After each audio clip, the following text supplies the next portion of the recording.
तो चलिए आज बनाते हैं सोन पापड़ी। सबसे ज़्यादा दिवाली पे ये वाली मिठाई बनती है। मैंने सोचा था मैं ये मिठाई सोन पापड़ी जो है नहीं बना पाऊँगी, बहुत ही ज़्यादा डिफ़िकल्ट होती होगी। लेकिन जब मैंने बनाया तो बहुत ही आसान होता है इसे बनाना।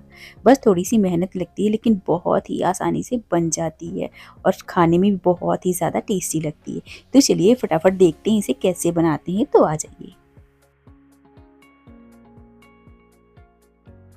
तो चलिए अब गैस के ऊपर पैन रखते हैं और इसमें 2-3 टेबल स्पून घी ऐड कर देंगे और 1 कप से थोड़ा कम इसमें बेसन ऐड करेंगे और 1 कप मैदा ऐड कर देंगे और दोनों को हमें बहुत अच्छे से भूनना है जब तक इसमें अच्छी सी बढ़िया सी खुशबू ना आ जाए और हल्का सा कलर ना चेंज हो जाए। तो फ्लेम को हम मीडियम रखेंगे और मीडियम फ्लेम पे इसे लगातार चलाते हुए भुनेंगे।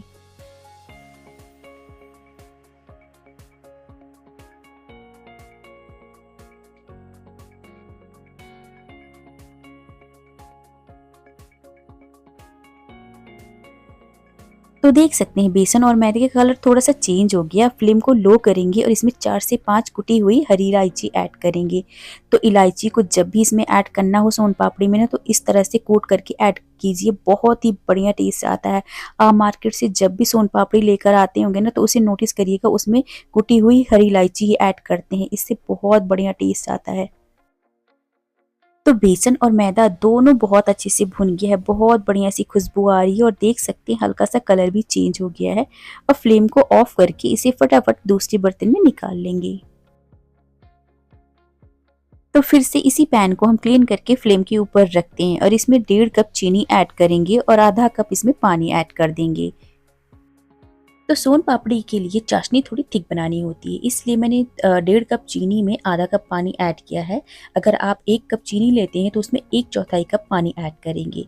अब फ्लेम को लो टू मीडियम करेंगे और इसे लगातार चलाते हुए पकाएंगे। जब चाशनी थोड़ी सी पक जाएगी तब इसमें आधा नींबू का रस ऐड कर देंगे। नींबू का रस इसलिए ऐड कर रहे हैं ताकि जो हमारी चीनी है, जो चाशनी है, वो क्रिस्टलाइज ना हो, मतलब जमे ना, थोड़ी सी मेल्टेड रहेगी, तभी हमारी सोन पापड़ी अच्छी बनेगी। तो देख सकते हैं चाशनी हमारी थोड़ी घुल गई है। चलिए अब इसमें आधा नींबू का रस ऐड कर देते हैं, फिर इसे लगातार चलाते हुए पका लेंगे। तो ये सोन पापड़ी मैं एक बार बना चुकी हूँ। एक बार में मेरे से इतनी अच्छी नहीं बनी थी जितनी इस बार अच्छी बन गई।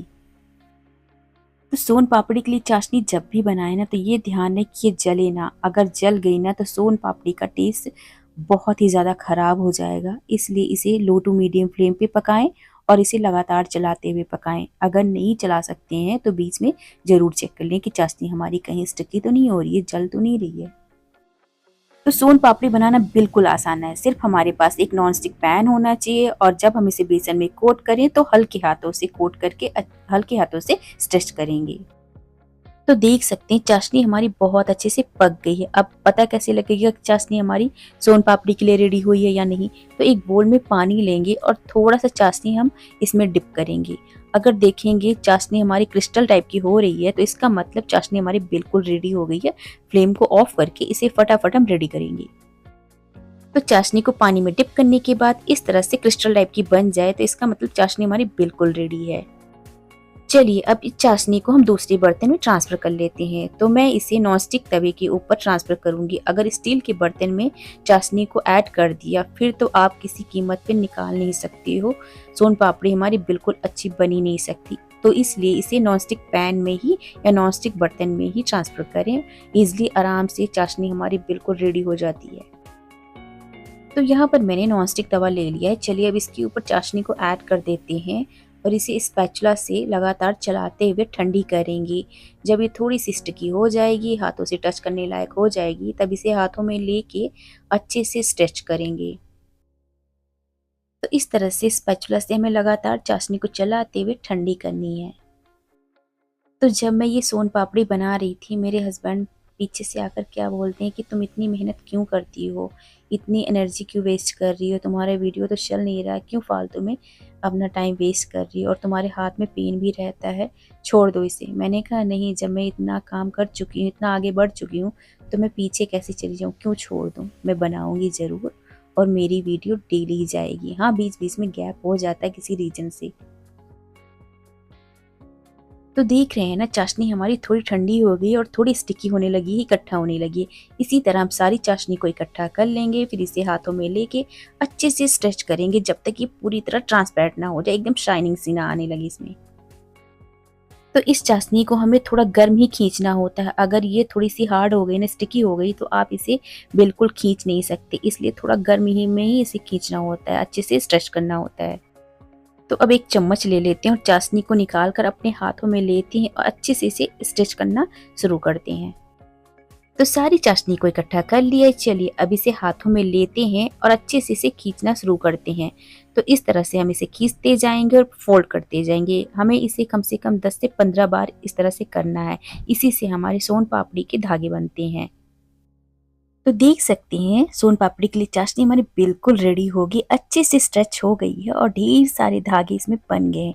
चलिए अब इसे फटाफट हम बेसन में कोट करेंगे। तो उससे पहले हम एक थाली में घी लगा लेंगे, फिर इसमें हम इस चाशनी की, स्ट्रेच की हुई चाशनी की हम रिंग बनाकर रखेंगे उस थाली में।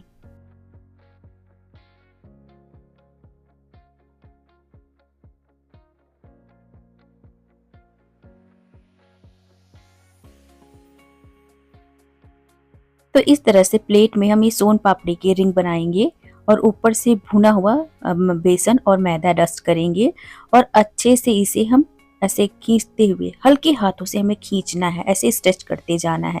जब ये थोड़ी सी बड़ी हो जाएगी, रिंग हमारी बड़ी हो जाएगी, तब इसे हम फिर से फोल्ड कर लेंगे। इस तरह से हम फोल्ड कर लेंगे और ऊपर से फिर से हम बेसन और मैदे वाला पाउडर ऐड करेंगे और फिर से इसी तरह हमें हल्के हाथों से इसे खींचना है। ध्यान रहे कि हर रिंग हमारी जो है टूटनी नहीं चाहिए, बस ऐसे इसे खींच खींच के बड़ा करते जाना है और ऐसे फोल्ड करते जाना है। इसे हमें कम से कम 20 से 25 बार ऐसे करना है। तो इस तरह से हम बेसन कोट करते जाएंगे और हल्के हल्के हाथों से इसे ऐसे खींचते जाएंगे और फोल्ड करते जाएंगे। तो देखेंगे लास्ट में क्या होगा, एकदम ड्राई हो जाएगी सोन पापड़ी हमारी और सारे धागे खुल जाएंगे और देखने में इतनी बढ़िया लगेगी, इतनी सॉफ्ट सी लगेगी कि जब आप इसे खाएंगे ना, मुंह में जाते ही घुल जाएगी। इतनी बढ़िया हमारी सोन पापड़ी बनके रेडी होगी। और हमें इस प्रोसेस को तब तक करना है जब तक कि सोन पापड़ी हमारी बिल्कुल ड्राई ना हो जाए, सारे धागे बिल्कुल खुल ना जाएं। अच्छे से सारे धागे खुल जाने चाहिए। तो अभी सोन पापड़ी बनाने में मैं बहुत ज़्यादा एक्सपर्ट नहीं हूँ। हाँ, कोई गलती हुई है तो मुझे कमेंट करके ज़रूर बता सकते हैं आपकी मेरे से क्या गलती हुई है।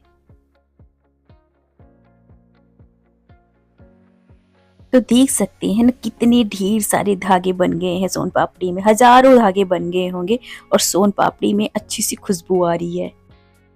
तो जितना मैदा और बेसन हमने भुना था वो सारा इसमें लग गया है और सोन पापड़ी हमारी बिल्कुल रेडी हो गई, अच्छे से ड्राई हो गई है। चलिए अब सोन पापड़ी को उठाकर दिखाती हूँ और सारा बेसन इसमें से झाड़ लेंगे और देख सकती हैं कितने ढेर सारे धागे बने हैं। तो देख सकते हैं सोन पापड़ी हमारी देखने में कितनी अच्छी लग रही है, ढेर सारी लेयर्स बन गई है और अच्छी बन गई है। चलिए अब इसे प्लेट में रख लेते हैं और इसे सेट करते हैं। तो आप इसे किसी आकार में सेट कर सकते हैं, वो आपके ऊपर डिपेंड करता है। मैं एक छोटा सा बोल लूँगी और उसमें इस मिठाई को, इस सोन पापड़ी को सेट करूँगी। और ये वो मिठाई है जिसे आप महीनों खा सकते हैं, बिल्कुल ख़राब नहीं होती है। तो आप इसे चाहे बाहर रखिए चाहे फ्रिज में रखिए, बिल्कुल ख़राब नहीं होगी और महीनों तक इसे खा सकते हैं। तो देख सकते हैं कितने ढेर सारे धागे बने हमारी सोन पापड़ी में, बस मन कर रहा फटाफट खा ले, इतनी ज़्यादा, इतनी बढ़िया सी खुशबू आ रही है इसमें से।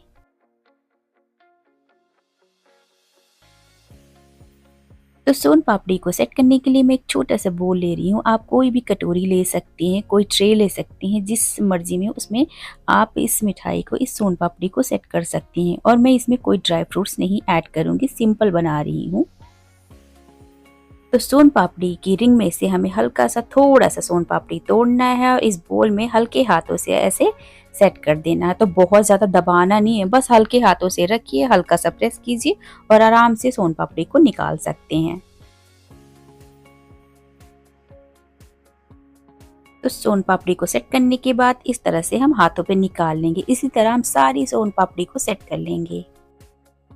तो सारी सोन पापड़ी बनाने के बाद, सेट करने के बाद इसे एक प्लेट में रख लेंगे। तो इस तरह से आप बिना किसी हेल्प के, बिना किसी को साथ में लिए ढेर सारी सोन पापड़ी बना सकते हैं अकेले और बिना मशीन के। है ना एकदम इजी, बस थोड़ी सी मेहनत लग जाती है लेकिन बनाना बिल्कुल आसान है। तो इस दिवाली पे अगर सोन पापड़ी खाने का मन कर रहा है तो आप टाइम निकाल कर घर पर बना लीजिए और रखिए, और आप भी खाइए, अपने मेहमानों को खिलाइए, अपनी फैमिली को भी खिलाइए। सब आपकी खूब तारीफ करने वाले हैं।